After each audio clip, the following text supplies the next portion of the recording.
My name is Sandy, and I am a grateful recovering alcoholic. Woo! Are you having fun yet? Good. You better believe. I absolutely insist upon enjoying life, and I hope you do too. I'm just going to give you a quick story so it'll kind of make me relax here a little bit. I was down in Williamsburg, Virginia for a get-together not too long ago, and they had an entourage from Richmond, Virginia. Anybody from Richmond? Nope? Woo! Okay. They put their pigeons, we call them pigeons, our sponsees, put them to work. There was this panel of beautiful blonde-haired girls. Looked like they were in their 20s. Gorgeous. They came to their podium, and this is what their sponsor instructed them to do. Identify their name, that they were alcoholic, that they were sponsored, that they had a home group and where it was, and that they had a service position. This is what one cute little blonde said. My name is, and she stammered, oh, by the way, I am alcoholic. And she said, oh, yeah, I have a sponsor who's sponsored, and I have a home group, and that home group meets on Monday night at 8 o'clock, and she named the place, and she was so nervous, she said, and we're called the Easy Women's Group. I can relate to that anyway. And the other quick one I'm going to say before I do all this preliminary here, when I first came in, if there are any newcomers here today, just keep coming back, more will be revealed. I got that bumper sticker for my little red sports car that said, keep it simple. I pulled into the Shenandoah Valley Golf Course. My son was working there at the time in Front Royal, Virginia, and this gentleman golfer was putting his clubs away in his car, and he looked over at that bumper sticker and smiled. I didn't know who the founders were at that time. He looked at me and said, oh, are you friends of Bill W.? I said, yeah, he's the man that sold me this car. I thought it was Bill Walker, the salesman from Winchester Ford Company, you know. Go figure. Okay. I think I'm relaxed now, thank you. I do want to ask us to pause for a moment of silence and gratitude for our AA recoveries of the past 75 years. So if you could, just have a moment of silence. Thank you. And because I told you about the other girl in Williamsburg, I'm going to tell you quickly, my name is Sandy. I am a grateful recovering alcoholic. My home group is the country group of Ashburn in Ashburn, Virginia. I have a sponsor who sponsors. My sponsor is in the front row at 33 years sober. And thank you. And I do maintain service. I sponsor ladies also, and I maintain a service position as DCM in our District 10 in Loudoun County now. And I take meetings into the jail facilities, the work release program. So having said that, thank you. I'm going to introduce our first speaker. And our first speaker is Libby. And Libby, come on up. You're from Montana, right? Welcome, Libby.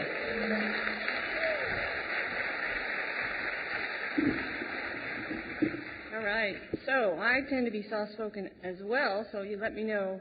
My name is Libby. I'm an alcoholic. My sobriety date is March 25th, 2000.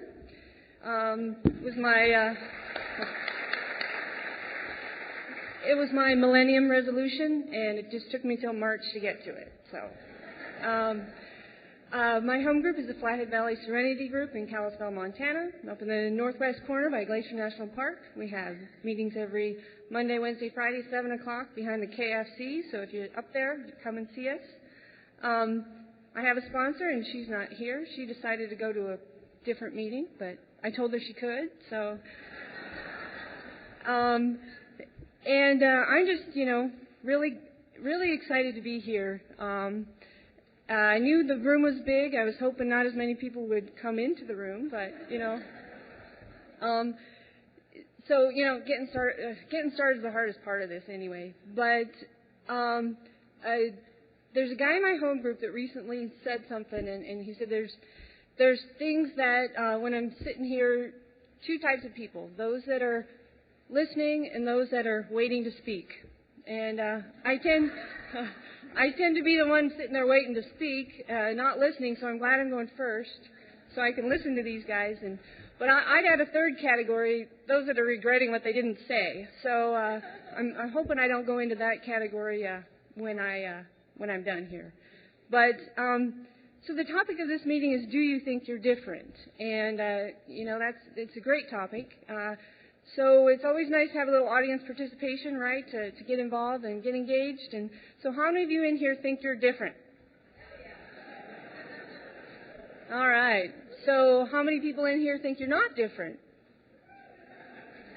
All right. So, and that's kind of what as I've had a little while to think about this, unfortunately. But that's kind of what I saw, is that there's really two answers to that. Do I think I'm different? Yes, I think I'm so very different than every single one of you guys. But yet, fortunately, I also think I'm exactly the same. So what I think about is the disease of alcoholism when I think about this, and that's one of my favorite topics. So it's kind of like the first thing we have to do is identify the problem. I have to identify that I'm an alcoholic, and to remember that not everyone in this world has this disease. We're really kind of the minority. It's hard to believe that as you're walking around downtown San Antonio this weekend, but it's kind of nice to be in the majority for a while. But on page 30 of our big book, I really liked what it says here. There's a paragraph in More About Alcoholism that Bill wrote, that we learned that we had to fully concede to our innermost selves that we were alcoholics. This is the first step in recovery. The delusion that we are like other people, or presently maybe, has to be smashed. So right in our book says, I'm not like other people. I'm different. And, that's the first thing I have to admit. I have to accept that I am different. And in all of this, the part of the disease, the three parts of the disease, the physical craving, the mental obsession, the spiritual malady. And I always say I could win a pageant. I could be Miss Spiritual Malady. So that's I need a sash. But in the doctor's opinion, it says that that physical craving never happens in the average temperate drinker. So I forgot to ask you at the beginning, any average temperate drinkers in the room? Oh, not me. Sorry, I can't put my hand up on that one. So I was hoping there would be. At least there's some out in the halls, I know. But there are average temperate drinkers, and I'm different from them. And I think I live with some of those people. I know I work with some of those people. And so my life is, full of those people. So I have to first decide that I'm not an average temperate drinker, that I am physically and mentally different than lots of people in this world. That physical craving never happens in the average temperate drinker. The mental obsession, we've lost the power of choice. I've lost the power of choice. A lot of people talk about the drugs they used to do so they could drink more. And one of the drugs I used to do so I could drink more was Maalox. Because, my stomach would get so upset, and I was like, I can't go out and drink. I can't even imagine doing that. The most insane thing about that is that I did that stone cold sober. To be able to drink, I had to do something to do that. And so, that's how exciting my story is, That was before Pepsid and Tagamet and all that stuff. But, and Maalox tastes pretty bad, worse than alcohol, I think. But, and normal people, they don't count how many days they've been sober. You don't hear somebody, it's been 56 days since I had a drink. And it's like, and I'm like every minute since that time. And the other thing about the spiritual malady with normal people is that alcohol doesn't fix it. With the spiritual malady is that alcohol doesn't fix that condition that I have so well. That round peg in a square hole. And so that's why I think we have it better than the Al-Anons, because at least we had something that relieved it for a while. Something that would fix all of that. So, I had to say, when my first sponsor said, we're going to start going through the book and we'll decide if you're an alcoholic. Well, I thought that meant that maybe it was because my case was different, that we had to decide if I was an alcoholic or not. Not that she says that to everybody she works with.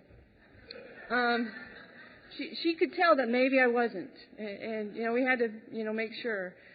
But the first thing that I had to do was say, yes, I am different, and I'm different than about 90% of the world. And that's where, that's where things got to really start. And I was probably a couple years sober before I fully conceded that I had this disease of alcoholism. Fully accepted that. Intellectually, yes, I got it early, but, I knew you guys had it. And I could see it in you, and that was good. And it was good that you guys recognized that you had it, but I should have known better. I was smarter than that. I was educated. I have a college education. Damn it, I can read. I know what's going on here, and I should have known better. I never should have gotten myself into that situation. But you guys, yeah, that's how it was. I believe it for you.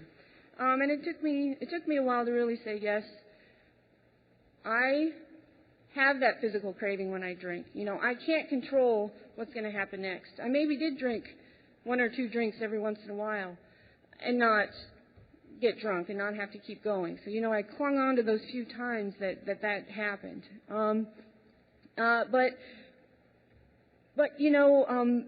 couldn't say that it was going to be 1, or I couldn't say that it was going to be 17, and I had to admit and fully realize that there was always something else that stopped me from not drinking more. It wasn't because I did it. I was a great martyr. It would be if I had to drive home, I could stop. If I had to work the next day, there were some times that I could stop, but there was always something. It wasn't just because I wanted to stop. And that I heard a speaker tape early on that this young lady said that she was addicted to the feeling of intoxication. And that's me, exactly. That it's not always alcohol that I identify with. It's alcohol and other drugs and men and anything that makes me feel better is what I'm addicted to. And but alcohol is one of those things, so I get to come to Alcoholics Anonymous, and I'm excited about that. So I admitted that I was mentally and physically different than my fellows, and but now that I'm an alcoholic, I have to step back and say that I'm not different from you guys. Like I said, I'm a college graduate. I graduated from pharmacy school in South Dakota State University in 1988, moved to California, and so, as you may guess, I have some problems other than alcohol. And it's mostly an access thing,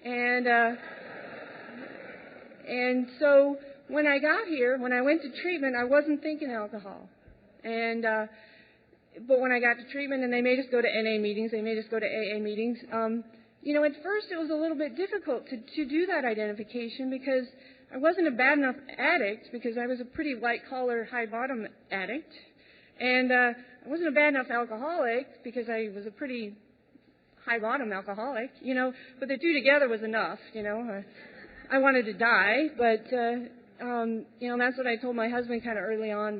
I was at some conference, and we talked about high bottoms, low bottoms, and I said, I think I had a pretty high bottom, and he looked at me and said, I'm pretty sure I didn't want you to go any lower, but, so it was, it was low enough for sure, just not wanting to live anymore, being willing to, I don't know about willing, but doing things that good wives don't do, doing things that good mothers don't do. So I went into treatment on my son's 8th birthday. And, that's a way to feel like a really good mother. But in hindsight, it was probably the best birthday present I ever gave that kid.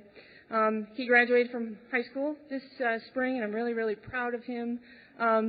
He applied to several colleges. In one of his college essays, he had to write about one of the greatest challenges of his life, and he said, it started out the essay, "My mom's an alcoholic," and she decided, basically to do something about it, and she went back to school and left me and my sister and my dad at home while she went to school, and that was one of the challenging times of his life, and but he was glad because things were better. He doesn't remember a whole lot at that, when he was 8. He just knows something crazy was happening, but that he learned how to be a brother and a helper and He learned how to make scrambled eggs and toast.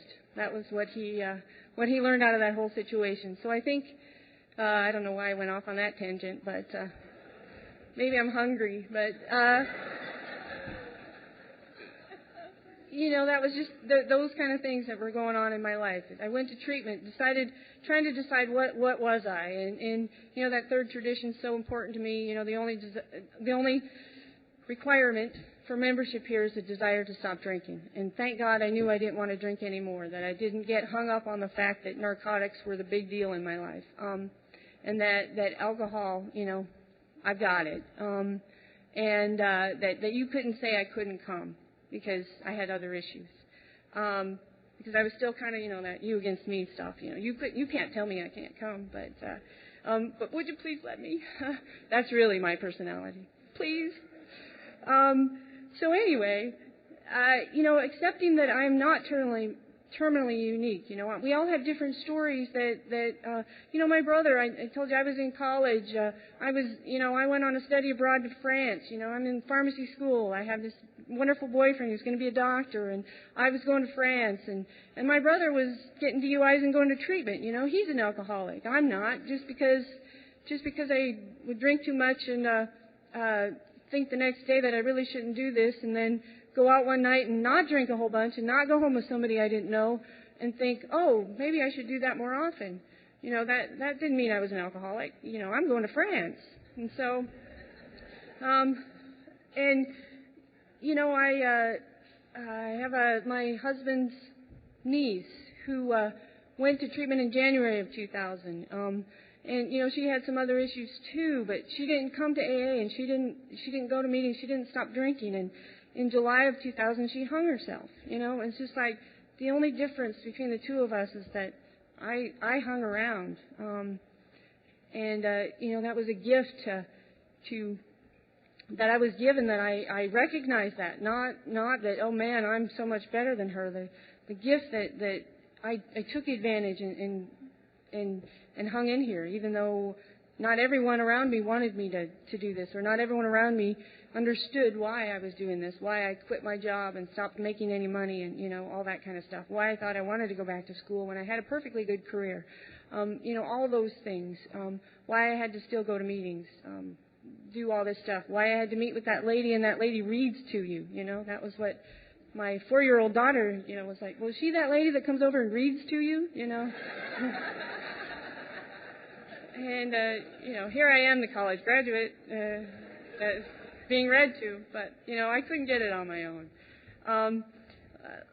It's just like, it's just so amazing that I have to say, yes, I'm one of those paradoxes that I have to say, yes, I am different, and then I have to turn around the next phase and say, but I'm not, and I am different than the fellows as far as alcohol is concerned, but I also have to remember that we're all human beings as well, and that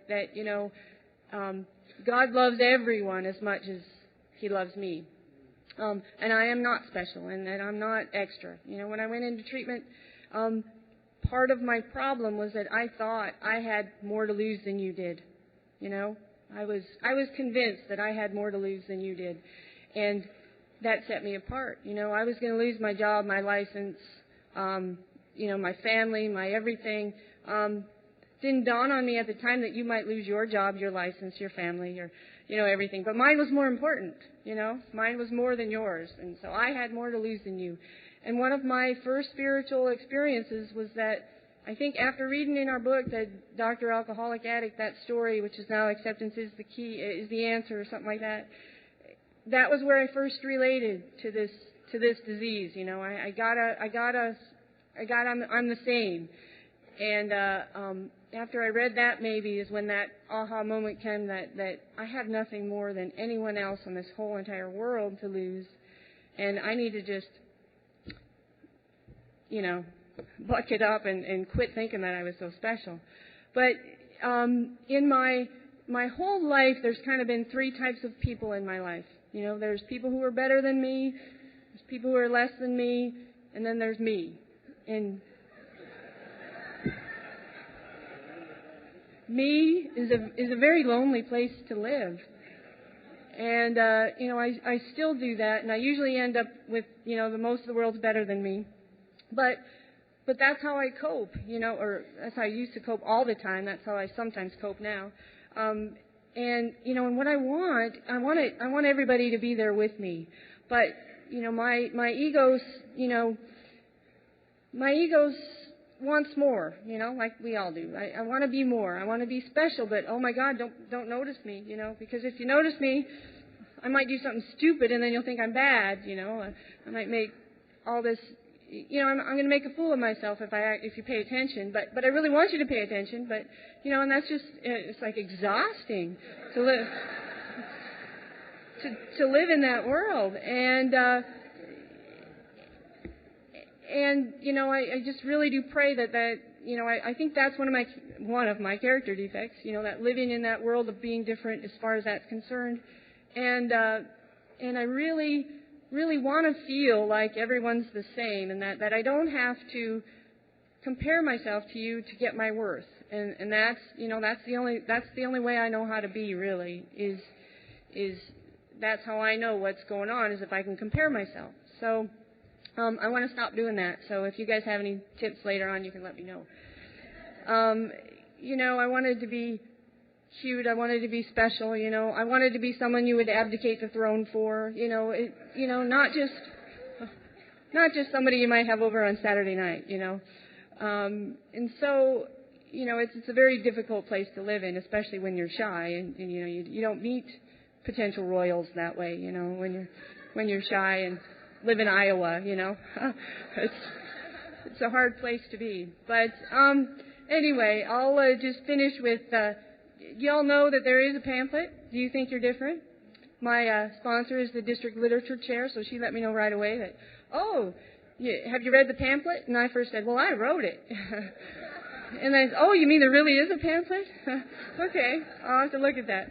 The last paragraph on this, actually, one thing I really like in this book, there's a guy that's Jewish, and it's all about these stories about people that are different. And there's a Jewish guy there, and he talks about this billboard. He thinks it's in New York City. This very obviously Irish cop guy on a billboard with a corned beef sandwich, and it says, you don't have to be Jewish to eat at Levinson's Deli, or something like that.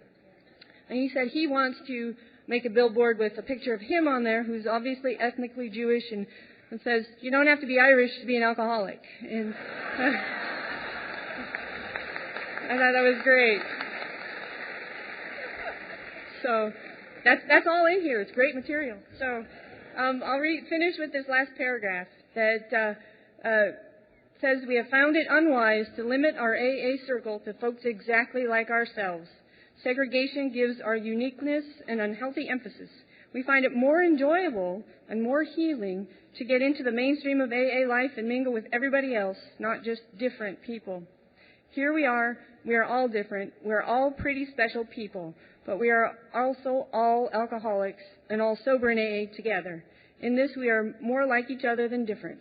Here in AA, we find the shared humanity that enables us to live out our widely, could be wild too, widely different lives and pursue our separate and individual destinies.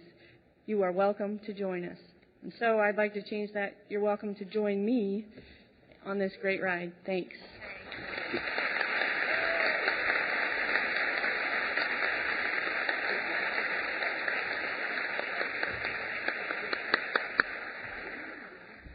Thank you, Libby. Our next speaker is Gary G., and he's from Nevada. Or Nevada, however you want to pronounce it. Hey, Gary. Thank you. Hi, everybody. I'm Gary. I'm alcoholic. Hi, Gary. Thanks to the guy that got me involved in this. One of my sponsees asked me if I would talk at a meeting if he put my name in the hat, and I said, feel free. And so I found out that I was going to talk, and I found out that the talk was on, do you think you're different? And I went up to him, I said, Starlin, I said, how is it that you managed to get me into a meeting where the topic is, do you think you're different? And he fell off his chair laughing, but he never answered my question. I want to thank everybody for allowing me to be a part of this. It's a privilege and it's an honor, and it really is incredible. I have a home group in Reno, Nevada, the sobriety capital of the United States. And it's the Men's Trudgers on Wednesday night. It's on Wells Avenue. If you ever come to Reno, join us. It's a good meeting. I love it. I really do. Men talking to men. It's something I need. I used to come to meetings with mixed meetings all the time, and then I started hearing how men get more honest about men's stuff with men, and I like that.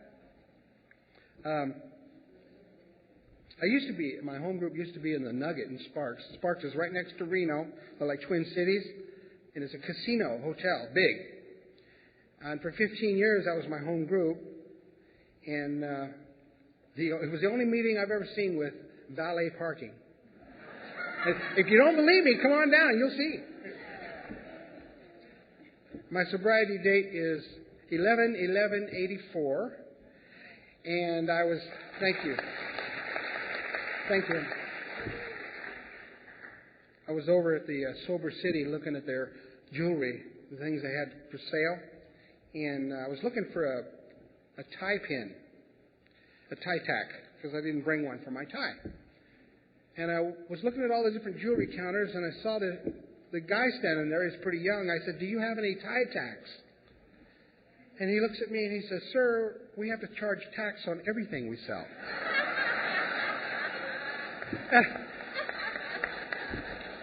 I said, no, a tie pin, to hold your tie still. And he looks at the guy next to him who was older, and he says, "What is he asking me for?" And he says, "Never mind. No, sir, we don't have any." I guess young people nowadays don't wear tie pins. I don't know. But I was impressed when I found some.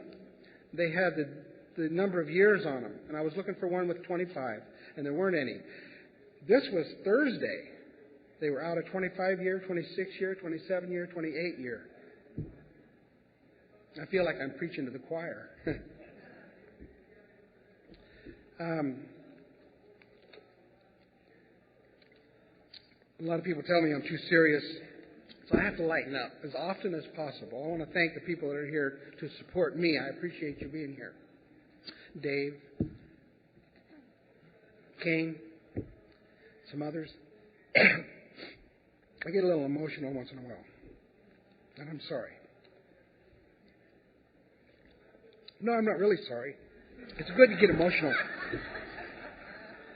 Every once in a while, I hear people share, and they have more defects than I do. They have a bad life. They're problem people. And when I hear them share, my problems just seem to diminish. And it's just kind of a boost, and I feel better. And I'd like to thank Kane and Dave for doing that.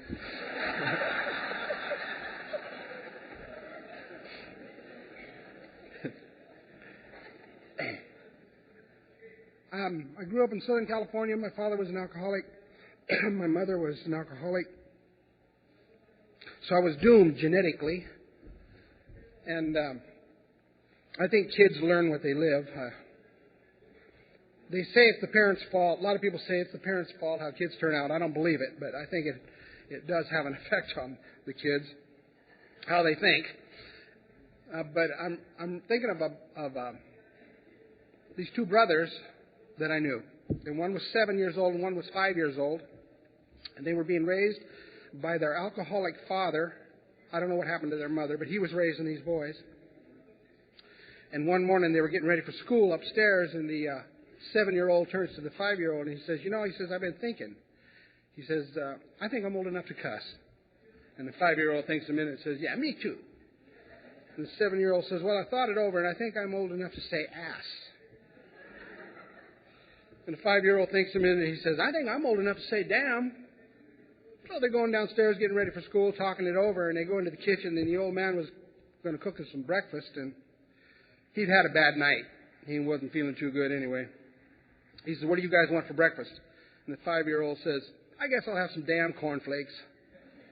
And the old man stopped what he was doing, and he looks over at him and says, what did you say? And he repeated it. Being the good alcoholic that he was, he whipped him. He whipped him good. He got all done whipping him, and he looks over at the 7-year-old, and he says, and what do you want? He said, well, you can bet your ass I don't want no cornflakes.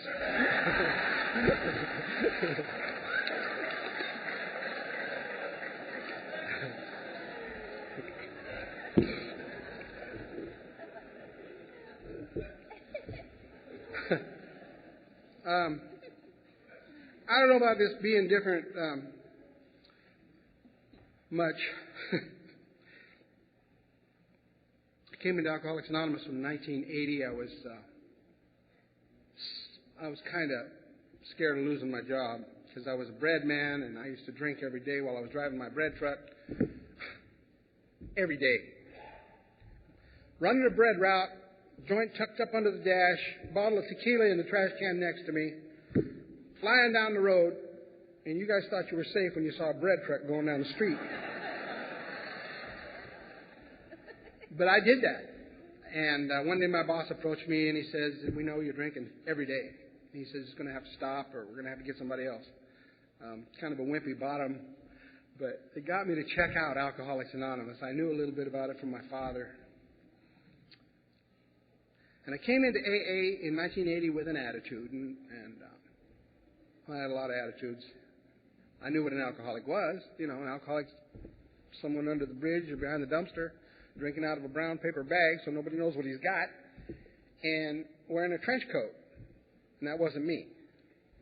Therefore, I wanted to be there because I liked what you were saying. It was tickling my ears. There's a lot of people, I think, come to AA because it tickles their ears. And it tickled mine. But I hung around AA for 4 years with a closed mind. I think this is why my friend Starlin asked me to yak, but I'll tell you the truth about myself. I was Christian. I was a Christian. A dope-smoking, coke-snorting, bourbon-drinking Christian. Hallelujah. And I already knew who God was, and you guys did not know. Obviously you didn't know because you used terms like higher power and God as we understand Him, which I thought was blasphemy. That's some sick stuff. I'll tell you what sick is. Let me tell you what sick is. Sick is a guy who can quote Scripture while drunk, telling you what's wrong with you and backing it up with Scripture. And give me another hit off that bottle over there. That's sick. And I'm not going to say anything bad about Christianity, but it wasn't doing what, it wasn't working for me. I believed it. But a belief is like, I've learned in Alcoholics Anonymous you can believe anything you want, but how's that working for you? I was expounding one day, I was waxing eloquently one day about my knowledge to some guy in AA who had many years more than me when I was in that period from 1980 to 84. And he responded with, how's that working for you? It's one of the best lines I've ever heard in my life. I just stood there. What's that? How? Well, not very good. And I started thinking, and it wasn't. My so-called knowledge was not keeping me sober. My so-called belief was not keeping me sober. Something was wrong. So, as far as feeling different, for me, my ego would not let me let go of that stuff, and I hung around AA with 4 years, for 4 years with a closed mind. They say you got to have open-mindedness, willingness, and honesty in order to get this thing. And if you don't have those three, you're not going to get it. I believe that because I didn't get it. In 1984, I went back out drinking. My father died. I used that as an excuse. I had hung around meetings with a closed mind, and I wasn't drinking. The reason I wasn't drinking was because I picked up a couple of things from the people in AA about asking God to keep you sober in the morning and thanking Him at night, and a couple of the other tools to help calm me down, such as Easy Does It, First Things First. Those things were working. But my story, you can disagree with it if you want to, but this is what happened to me. I thought that I was sober if I wasn't drinking. and was still smoking an occasional recreational joint. And I wasn't drinking. Now, what happened for me, I'm pretty sure, is the old man upstairs took the booze when I offered it to him when I said, keep me sober. Because at my level of understanding, I thought just not drinking was sober. But it wasn't. We had a meeting one time, and I said, you can't smoke dope and call yourself sober. And I got done yakking, and some guy in the back of the room pipes up and says, you can't say that. You can't tell us what we can and can't do. Well, he gave himself away. But from that day forward, what happened? But from that day forward, I say, I can't use drugs and call myself sober. Me.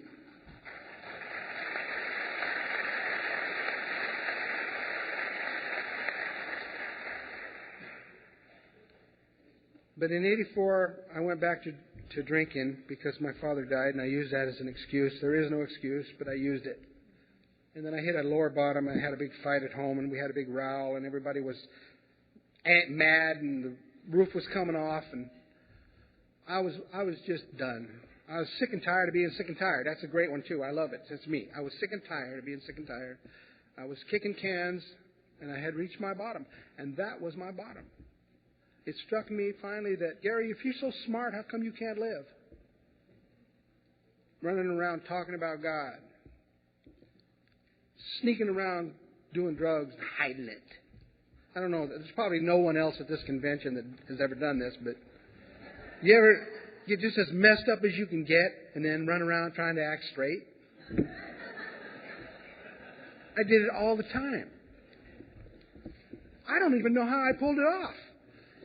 I used to get as messed up as a man could get in my bread truck while working, representing this huge company, talking to important people, store owners, store directors, restaurant owners, casinos, while messed up. And I don't know how I did it. I really don't. Visine helps. Someone else told me, if you drink vodka, that you can't smell it. Well, I switched to vodka. And somebody else said, if you eat peanuts, that'll help. You can't smell that. So I'm running around using Visine, eating peanuts and drinking vodka and trying to sell bread.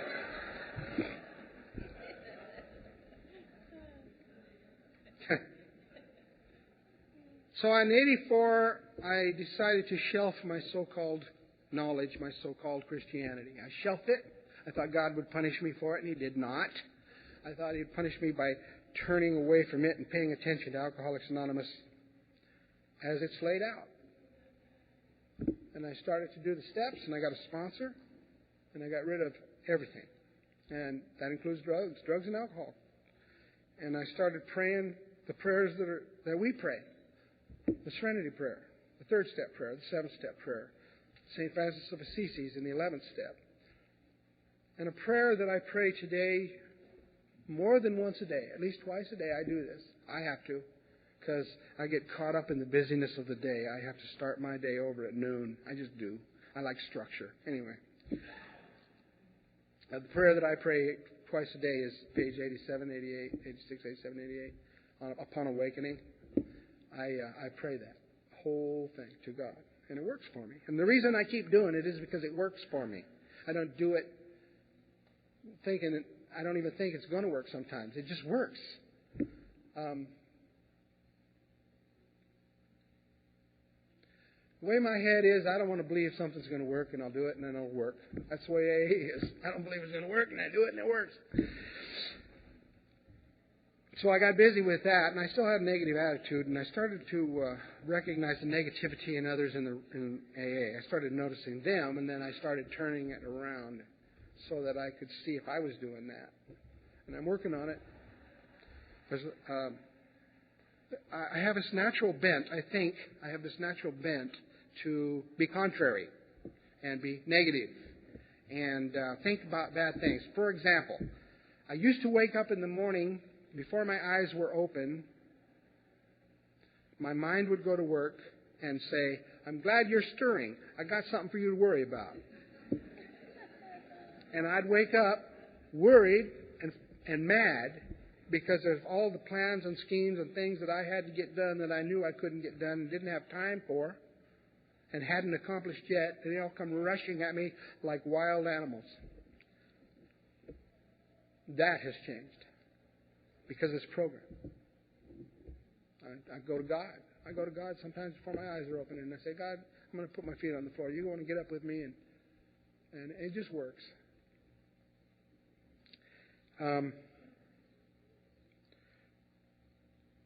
About this negativity and contrariness,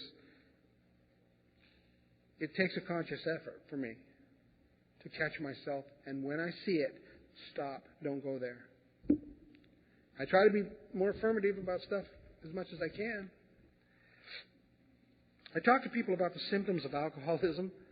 The symptoms of alcoholism, to me, aren't drinking. The symptoms of alcoholism are negativity, restlessness, irritability, discontent, the rids. I got to get rid of the rids. Being a perfectionist, highly sensitive, grandiose, selfish and self-centered, to the bone. We got a guy in Reno, Big Jack. He always says, I'm an alcoholic to the bone. Selfishness and self-centeredness is the problem, I think. At least as I look at why I have these feelings of difference, and I'm different than you, is because I want to be. I want to stand out. I ain't as bad as you. And hell, I've judged everybody I ever met.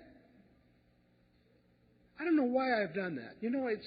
You want to talk about a sick guy? You're looking at one here. Let me share this with you. I've judged everybody I have ever met, but when I got to Alcoholics Anonymous, I had become everybody I ever met. Talk about a people pleaser, sick, judgmental Christian. But I talk to people about the symptoms of alcoholism, and they say a lot. People in AA say a lot. Well, everybody has that. No. Not to the degree that we have them. I've never met an alcoholic yet that doesn't pole vault over mouse turds. You spill your milk, and oh my God, I spilled the milk. You know, it's just milk. And I do. I do it. I still do it. I got to catch myself doing it. Talking to a pastor at the church, and I told him about these symptoms, and he said, yeah, the same as everybody else. I said, no, not the same as everybody else. Not to the degree. Not to the degree that we have them. I remember Chuck Chamberlain used to say we have 10 times the capacity for feeling. I believe that. And I think that what they mean, people saying that everybody has them, is the same thing that I meant. I didn't want to agree that I might be like that. I just didn't want to be that way. I didn't want to think that I was different. But yet I wanted to be different. It was weird. It's just weird how the ego works.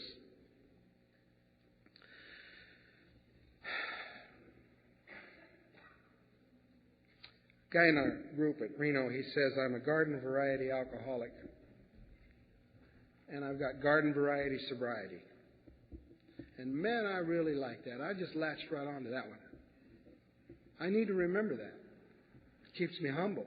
I start thinking I'm different or special, you know. I really love to share hope in AA. It's my favorite thing, hope. It's not a word, it's a fire inside. Hearing other people's experience, hope. What it does for me is it lights up a fire inside me to make me want to try something that they're doing so that I can get what they have. And when I try to share hope in Alcoholics Anonymous with the new people, I have a desire that they will try something that they don't understand yet, that works. Try it. Just try it. What's it going to do? What's it going to hurt? Try it. So if I can share my experience and give them hope, they might take the steps as they're outlined.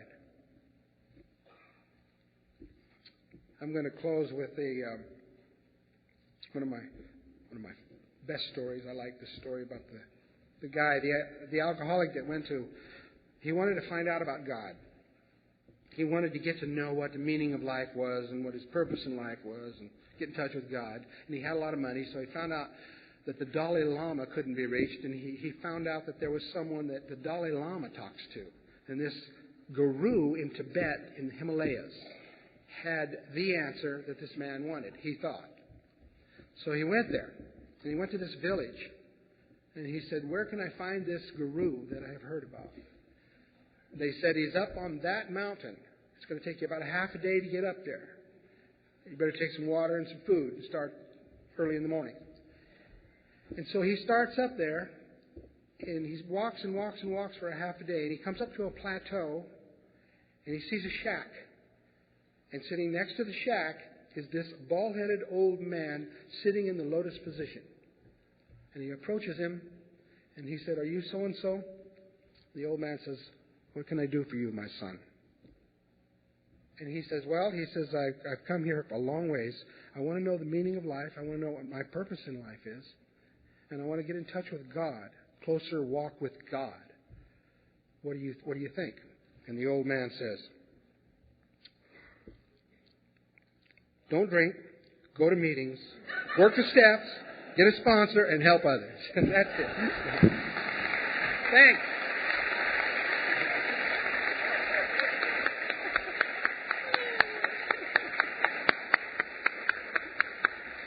Thank you, Gary. That's fantastic. And I love sense of humor, too. And I'm going to tell a quick one I heard recently I could relate to. This elderly couple's going up the highway, and the cop car is right behind him with the blue light special, pulls him off the shoulder of the road, and the husband looks over at the wife and says, "Now, honey, you shut up. I'll do all the talking." The cop came up to the window, and he said, "Sir, I'm going to have to cite you for speeding." He said, "No, officer, I wasn't speeding. I had my cruise control on." His wife looked over at him and said, "Honey, I told you 3 times to set that cruise control. You chose to ignore me." He looked over at her and said, "Shut up, honey. I'll deal with you when I get home." He looked back at the cop, and the cop said, "I'm also going to cite you for not wearing your seatbelt." He said, "Oh, officer, I know how valuable your time is, and I saw you coming behind me, and I just quickly released the clip on my belt and reached over to get my paperwork for you." The wife looked at him and said, "Honey, you know that's not true. I told you at least twice to put that seatbelt on." And he looked back at her angrily and said, "Shut up, I'll deal with you when I get home." And the officer looked over at the wife and said, "Does he always talk to you that way?" She said, "No, officer, only when he's been drinking." Okay. All right, now we've had a pleasure of hearing Libby and Gary. We've got one more to share, and this is Martin, and he's from Canada. So, Martin, step up.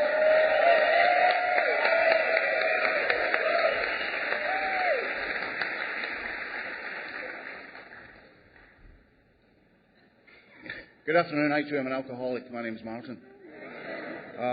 This is the original Canadian accent I'm speaking in. And for that matter, the original American one. I just like to have a big book there when I'm speaking, sort of give me some protection. And if anybody's kind of new and they need a big book, please take that one. I would like to thank these folks for having me come down here. What a wonderful week I've had, San Antonio, what a nice town. What a nice town. My goodness. My goodness. Everybody's been talking about drugs, so I'm going to tell you my drug story so you know what kind of guy I am. I got this young guy in the truck the other week there, and he says to me, Martin, I was out and I done an 8-ball. I says, what does pool have to do with drugs? Because, you see, I've never even smoked a cigarette in my life. I was just one of those alcoholics who liked to drink.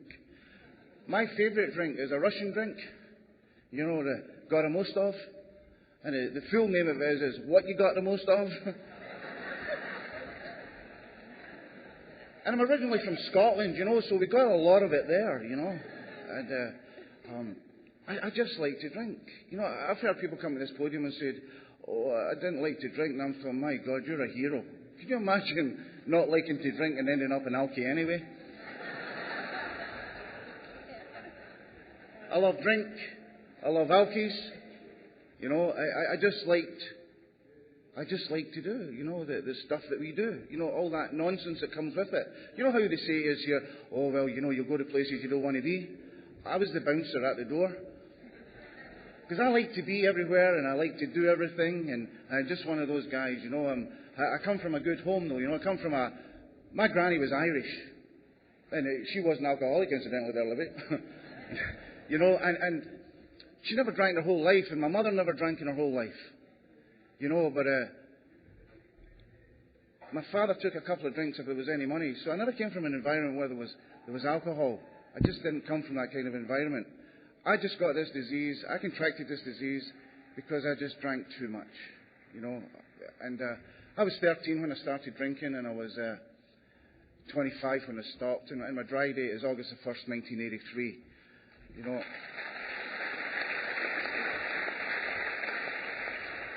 And by the grace of God and you good folks, that it's been a wonderful journey for me. I've got to do a lot of things and go a lot of places and meet a lot of really, really nice people, and some who weren't so nice. And a guy said to me one time, son, if you like everyone in AA, you ain't going to enough meetings. So I turned up in Alcoholics Anonymous for the first time when I'm 20 years old. I mean, that's kind of young to be turning up here thinking that there's something wrong with your drinking. And I got a brother who brought up in the same house, and he never thought to come here. And he still hasn't. I mean, he's an alcohol abuser too. We were on an aeroplane that sort of crash landed. Well, it didn't sort of crash landed, it did. And the guy says to him, they're giving you drink to sort of soothe you. And the guy says to him, well, what do you want to drink? And he likes that Labatt's Blue. And he says, oh, I'll have a Labatt's Blue. He says, we don't have any of that. He said, well, I'll just have a Coke.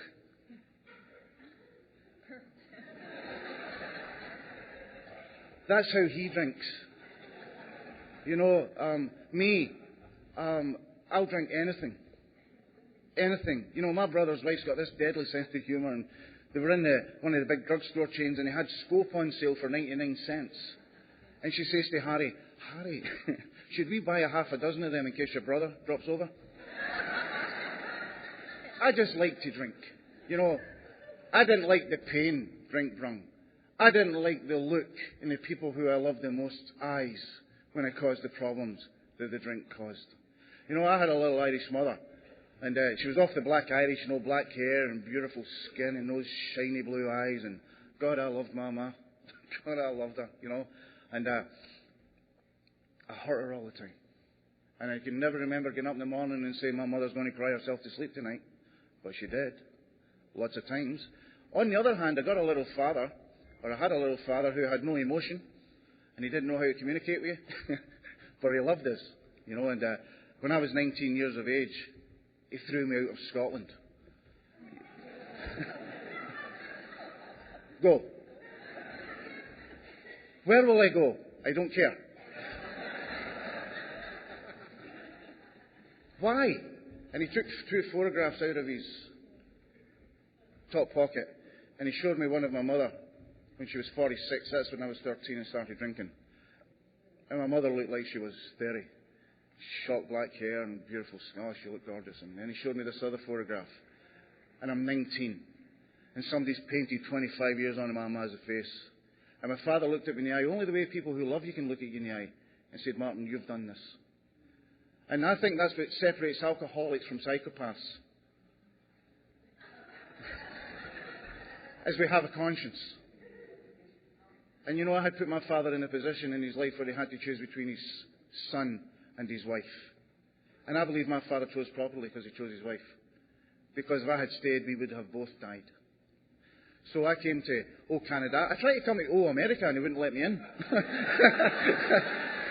Oh, yeah. Yeah. Oh, I like the Americans. Oh, my gosh, I like these folk. I need to tell you, and I say this to people all the time, the Yanks are the most generous people in the whole world. They really are. You're such generous people. You so you are, And I'm going to have a basket up there for your generosity in about 20 minutes. So I come to Canada, and I'm a stonemasonry trade, and I'm just finished my apprenticeship, and I just get my second guilds, and I come and I start working, and I'm 20, and I come to AA for the first time, and I come through the judicial system. That's a nice way of saying the jail, right? And I didn't smoke, And the guy says to me, you should come to AA, Martin. And I said, why? He says, there'll be a woman coming in tonight. And where the range was, I could see them coming in, and it was a woman who was older than my mum. I said, will there be any donuts? No donuts. Well, I'll go next week. But I don't care how the seed's planted. It's not our job to say that the seed's planted properly. It's our job to plant the seed somewhere. And my seed was planted on a rock. And circumstances of my creating blew it into fertile land. And it started to grow, and I ended up in Alcoholics Anonymous. That's how it works. Don't worry that you don't get success with the guy you're working with. Just worry that you got to him. And I was in this. We have a bar. I'm sure you have a bar in San Antonio like this. It was this kind of bar on a Friday night. You could go in and you could sort of slug it out. It was like Friday night fights. She's been at it too. But on a Saturday night it was different. You put a shirt and a tie on and you went to see if you could find a girlfriend. And this accent, people keep saying to me, oh, I can't understand you, but it was never any detriment with women. Women would say to me, oh, I love your accent. I said, oh. And I have to tell you this, when I'm drinking for about 2 or 3 days, I sound like Sean Connery. Because I really am different. I really am. Well, I am, because when I came at 19, I was different to what I was at 21. And I was different to what I was at 25. Because we're changing people all the time, But what I didn't like is I came here to Alcoholics Anonymous and I wasn't different to you guys. What it meant is I fitted in. And I didn't like that too much because I wanted to be noticed. But I was in this bit, and it was a bar about the size of this. No, it wasn't as big as this. That's a lie. It was about half the size of this. And I went into this bar, and I look over, and there. She's blonde, and she's blue-eyed. Man, she's good looking. She is good looking. And I says to my cousin, I'm going to ask her to dance. He says, Martin, she won't dance with you. I says, why? He says, you've been drinking since Wednesday. You see, alcoholics laugh at that because we know that's ridiculous. If you can stand, you can dance.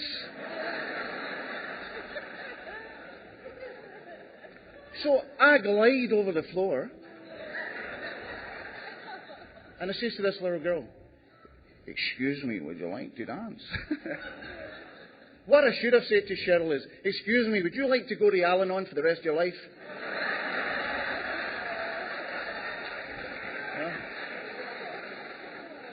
I love the Al-Anons. I love the Al-Anons. It saved my mother-in-law a murder charge. My murder, but it saved her anyway. And I danced with this little girl, and 9 months later we're married, and 11 months after that we have a baby, And I don't like babies very much, because you know what babies demand? Attention. And I was the baby in the house, and I didn't like the competition. Because I'm different. I'm different. And I insulted a doctor that night, and I don't have time, doesn't permit to get into it, but it's a horrible story. And I came to AA that night, and I went to my first AA meeting as like a regular member. Because, don't let anybody in here pull seniority on you. Seniority does not give priority. As soon as you come in here and sit in a seat, you're a member of Alcoholics Anonymous, the same as everyone else.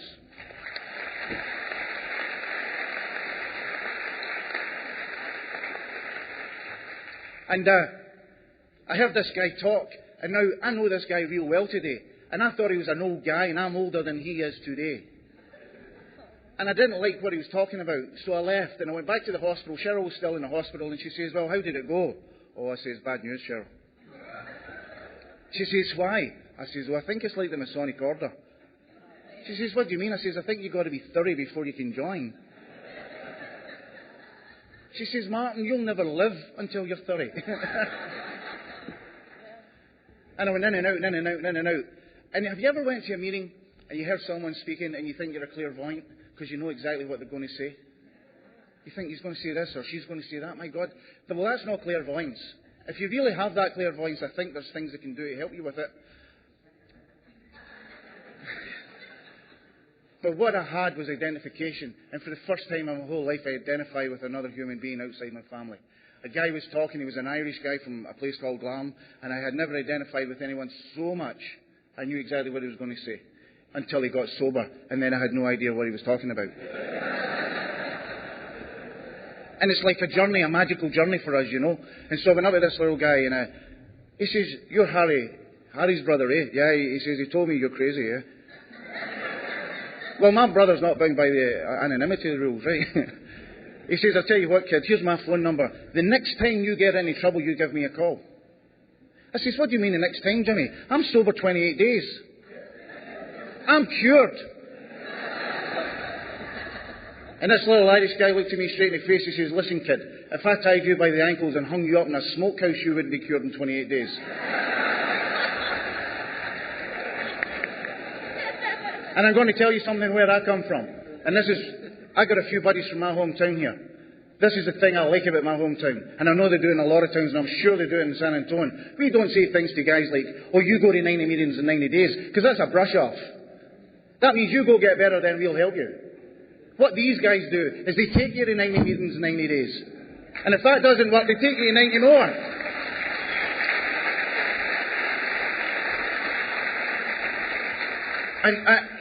And it's really inconvenient when you're trying to have a slip and somebody keeps coming to the door. You know? And this Tuesday night, in 1983, in the Tuesdays, Mork and Mindy used to be on. And I could identify with Mork. But Jimmy says to me, "Martin, I've got some union business to do. I can't go to a meeting tonight." Yes! And the door goes at the prescribed time. And I open the door, and there's this big guy called Joe. And Joe says, "Right, in the car." "Oh," I says, "I'm not going to bother tonight, Joe." He says, "Oh, yeah, Jimmy told me if I got any of your crap, I can slap you. I'll just go get my jacket." And I come into Alcoholics Anonymous. I'm going to tell you something what I love about Alcoholics Anonymous. There's always hope here as long as you come. But you see, hope isn't recovery. They're two different things. You know, and Jimmy says to me, "You know, Martin, you're going to have to do those things, and they're really inconvenient as well. Those steps." I says, "Oh, Jimmy, I've done them. I've done them. I was on a train going to Windsor one time, and I'd done them in 4 hours. And I intellectually understand them." He said, "Good. Now we're going to see if we can get you to emotionally and spiritually understand them." And I'm almost 27 years sober, and I'm not there yet. You know, I think that guy, Bill Wilson, was a bit of a sneaky kind of guy, you know. Because he wrote this book. It keeps changing. But I'll tell you the secret in this book. See this book here for me. My problem always was, I thought I knew what Bill Wilson meant. And I thought I knew what he was thinking. And so consequently, I wasn't reading these black bits. I was reading the white bits in between. Right? So I had to stop that. And I started doing the steps of Alcoholics Anonymous to the best of the ability of the guy who was teaching me them, because my ability was zero. And I had to get these guys to explain this stuff to me at a level that I had never, ever done before. And you know, we say things in Alcoholics Anonymous, you know, it's like peeling an onion. Don't peel an onion, because if you peel it, you'll end up with nothing. Build an onion. And you'll end up with a nice big onion. And when you're building an onion, you're going to cry, because I had to cry. See, when we get to the fourth and fifth step, I had to do my fourth and fifth step, you know, because it's like it's required. But in the fourth step, it says this.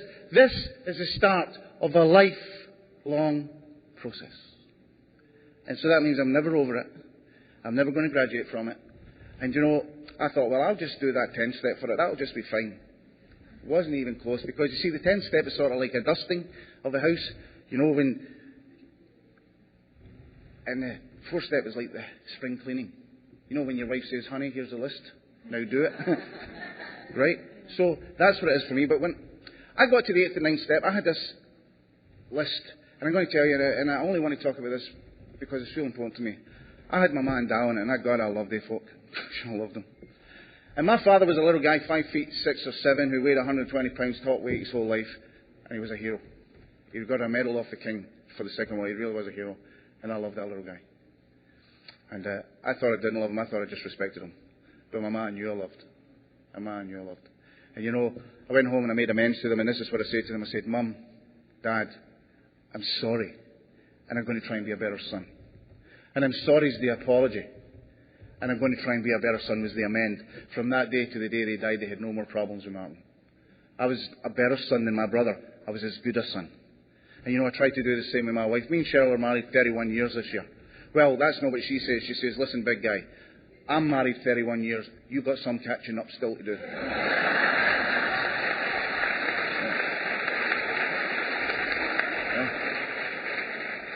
So, I tried to be a better son, and to those two daughters of mine, I'll tell you the best compliment I ever got off my daughter.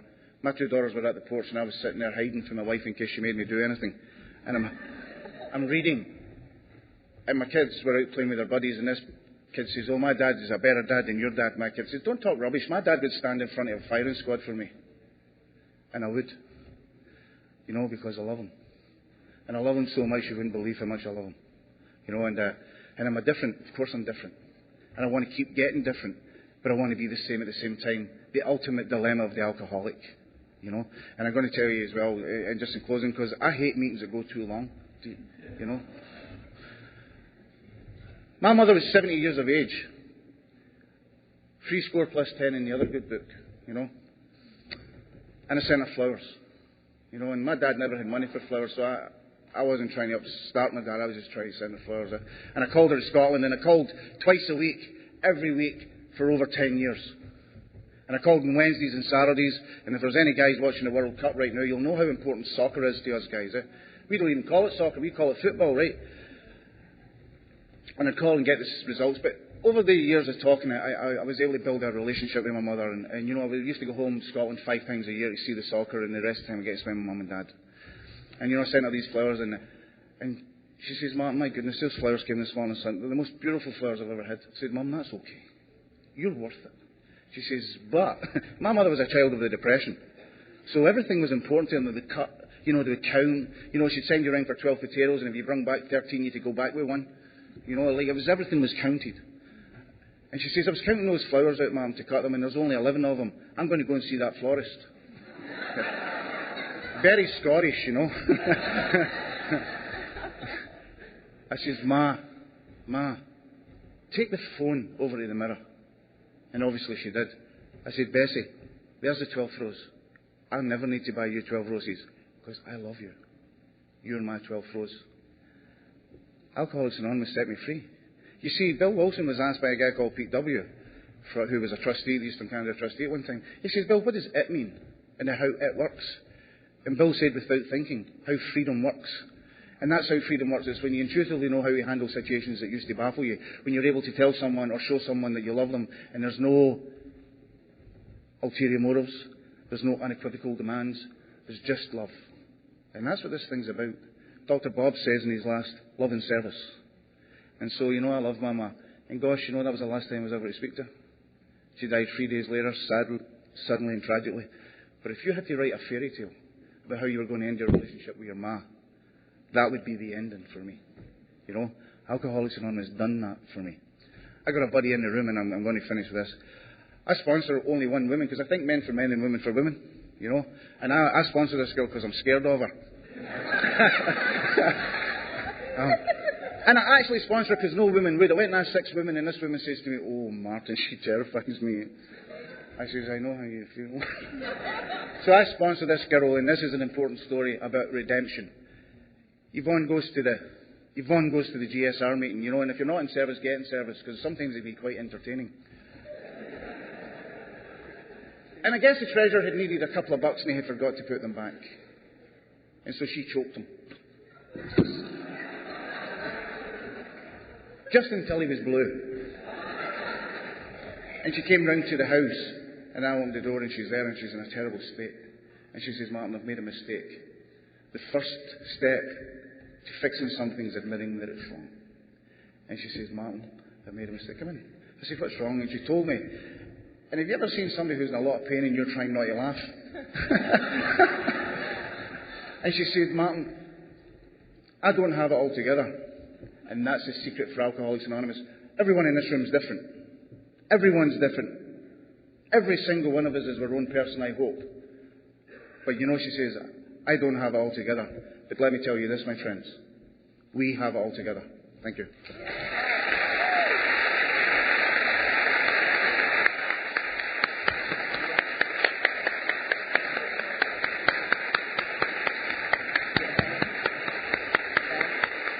Thank you, Martin, and Libby and Gary. We have a few minutes before we close. My name is Sandy, and I'm still an alcoholic. And I forgot to tell you my sobriety date. It is June 2nd, 1994. Thank you. It is through the grace of God and the fellowship of this program that I am alive today. Not incarcerated, not in one of those I love me jackets, because I could have easily been in one of those. Just briefly, back 16 years ago in January, I was on the island of St. Croix. Anybody here from St. Croix? I went there for a second marriage honeymoon. The guy I married, I met on a barroom stool. It was a match made in heaven. He had a little red sports car, a three-piece suit. He had a job. He met my criteria. And I only knew him for 3 months. We know how to pick him. Anyway, I got married, got his birth certificate, found it in his little folder at his place of business for him. There were 2 folders. One said bankruptcies, and the other said divorces. And in my alcoholic thinking, I went ahead and married him anyway. So I don't know if any of you've ever pulled that stuff. But here I am on the island of St. Croix in January of 1994. 3 days on the island. It had been whittled away with the storm, so we decided we were going to be adventuresome and go on a big little road trip. We got up to this little cabana, and the natives were playing dominoes, and we asked the gentleman at the bar, what do you do to have fun and here on the island? And they said, well, the customers buy a case of beer or a 6-pack and go out back and drink with Tony's Offspring. And I said, well, what's Tony's Offspring? They said, it's a hog. So I said, well, that sounds like fun. So we got our beer, we went out back, and the hog, you entice it to come over to the rail, it put its hooves up on the rail, put a beer can in its mouth, it crushed the can, you'd hear the proverbial pop, escape, and guzzle, guzzle, guzzle, and then it strategically flipped the can out of its mouth in this huge pile of beer cans, and the tab would come off the tip of its tongue. I looked over at my husband, Jim, and I said, watch me, honey, I think I can do that. So, when you think about things that are different, I am not drinking with hogs today. So that's progress, not perfection. The things we do and we think it's normal. When I came into the fellowship at Quaker's House in Winchester, Virginia, I went to 5 meetings in one day, and if there had been another meeting, my butt would have been there. I cried at every meeting I went to. 2 weeks later, this Neanderthal, 6'4" gentleman came up, tapped me on the shoulder, and he said, how you doing today, ma'am? I said, I'm in a little bit better space than I was 2 weeks ago when I was here. He looked down at me and said, I felt your pain. I prayed for you. I burst into tears again, and I said, sir, you don't even know me. I can't believe you prayed for me. I learned something from that gentleman. I know God put that man in that room that day to pray for this suffering alcoholic. And, it's been such a journey ever since. I went to a Bluemont mountain meeting to get my 30-day chip. And this beautiful man came over from Shepherdstown, West Virginia, and gave me the softbound version of the big book, first 164 pages. And he wrote his name in the front, his sobriety date, and put in love and service and signed his name and his phone number. He referenced page 62. And I turned to page 62, and you know what the man had the nerve to underline for me? So basically, we think we're the making of our troubles. And I looked at him, and I thought, you don't even know me, sir, and you're taking my inventory. There's something wrong with this picture. And he saw it on my face, and he said, Sandy, when you get back to your home, I want you to get your real big book out and look at the end of the chapter on Dr. Alcoholic Addict in the 3rd edition. And you look down 2/3 of the way on the page. Find a sentence that ends with a question mark. I knew he was baiting me. Well, I went back home and I looked that up. And the 5 little words were, how important is it really? My sobriety is the most important thing in my life today. With that, by myself I am nothing. The Father doeth the work. And, when I'm thinking about things of difference, my first sponsor used to tell me, if nothing changes, nothing changes. And I was that person that had to get sick, real sick, and sick and tired before a light was lit under my butt. The answers are in the steps. I do believe that with all my heart. When I got to that 9th step amends with my first husband of a 19-and-a-half-year marriage, my dad, when he died an alcoholic death 2 years before our separation, he left half of my family estate for me to share with that husband. Now, if you talk about a resentment, folks, when I had to write those checks to him, and it took me 23 years to settle my dad's estate, it was so messed up. Leave it up to an alcoholic to try to resolve an estate. But after 5 years, when I came into the fellowship, I wrote those checks year after year after year. And I finally, after 5 years in the program, got a thank you note for him. I rushed over to my home group and I said, thank God, the man finally thanked me for this money. If I keep coming back long enough, maybe he'll put the check in the envelope and say, here, honey, keep it. It's really yours. And you know what they had the nerve to say? Keep coming back, Sandy. Life is so grand today. When our daughter got married 4 years ago, and we sat at that wedding together side by side, it was because of the ninth step amends that I was able to look at that man with a different pair of glasses and, number one, say, my dad, it was his money. It was up to him to decide how to disperse it. And secondly, the revelation of he loved him and wanted to express that love for him. It's a live and let live. So for those that are struggling with this disease today, just keep coming back. Put the cork in the bottle. Bring the body, the mind will follow. And that 90 and 90 that was mentioned, when I first heard about that, I thought they were talking about 90 proof, and I said, I'll vote for that. So it is a learning process. So thank God for the chips you hold today. Keep putting that hand out there to assist and to help the newcomer. The literature tells us we are to fit ourselves to be of maximum service to the God of our understanding and our fellow beings. So God bless you.